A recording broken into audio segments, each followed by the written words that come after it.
नमस्कार दोस्तों, आप सभी का स्वागत है द न्यूज़ पंडित के न्यूज़ एडिशन में। तो नक्शे निकालने का समय चल ही रहा है। जैसे कुछ दिनों पहले नेपाल ने भी अपना नया पॉलिटिकल नक्शा निकाला, जिसमें उसने उत्तराखंड के कुछ क्षेत्रों को नेपाल में दिखाया। उसी तरह पाकिस्तान ने भी सोचा क्यों ना बहती गंगा में हाथ धो ही लिया जाए, और पाकिस्तान ने भी अपना नया पॉलिटिकल मैप जारी किया है, जिसमें उसने पूरे के पूरे जम्मू कश्मीर को पाकिस्तान का हिस्सा बताया है, सिवाय अक्साई चीन को छोड़ के।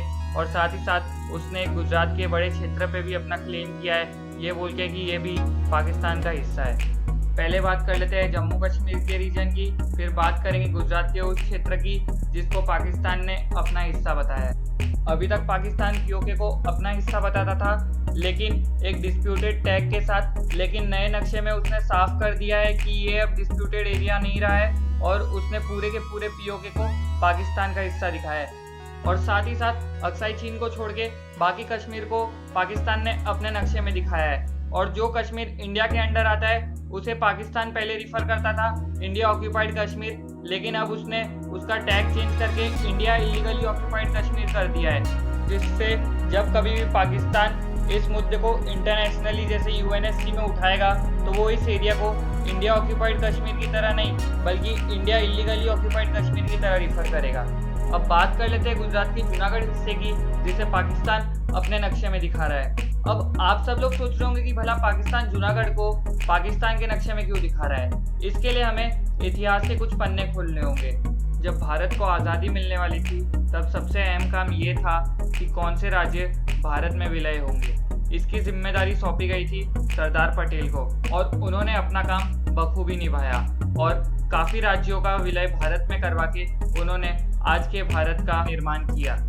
जब राज्यों का विलय भारत में हो रहा था, तब उस समय के जूनागढ़ के राजा सर मोहम्मद महबाज खान III ये चाहते थे कि जूनागढ़ का विलय पाकिस्तान में हो।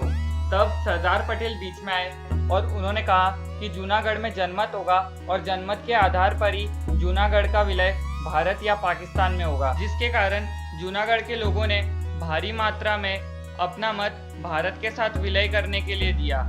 इसके बाद जूनागढ़ के राजा को वहां से भागना पड़ा, और वो भाग के पाकिस्तान चले गए, और जूनागढ़ का विलय भारत के साथ हो गया। 1948 में पाकिस्तान ने पहली बार जूनागढ़ का मुद्दा अंतर्राष्ट्रीय स्तर पे उठाने की कोशिश की थी, लेकिन वो इस मुद्दे की ओर ज़्यादा देशों का ध्यान आकर्षित नहीं कर पाए थे।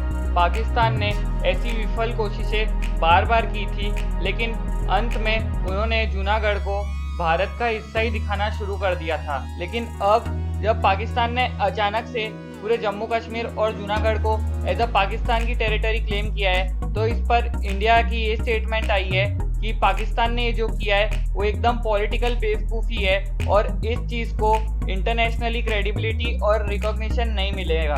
पाकिस्तान को इससे ये लगता है कि वो जूनागढ़ का मुद्दा चाइना की मदद से यूएनएससी में उठा लेगा, लेकिन आज के समय में इंडिया की भी काफ़ी फ्रेंडली कंट्रीज है, जैसे यूएसए और फ्रांस, जो अगर ऐसा कोई प्रस्ताव आता है तो एक ही झटके में इसको वीटो कर देंगे और इसको खारिज कर देंगे। तो इसी के साथ आज के वीडियो का अंत करते हैं। जय हिंद।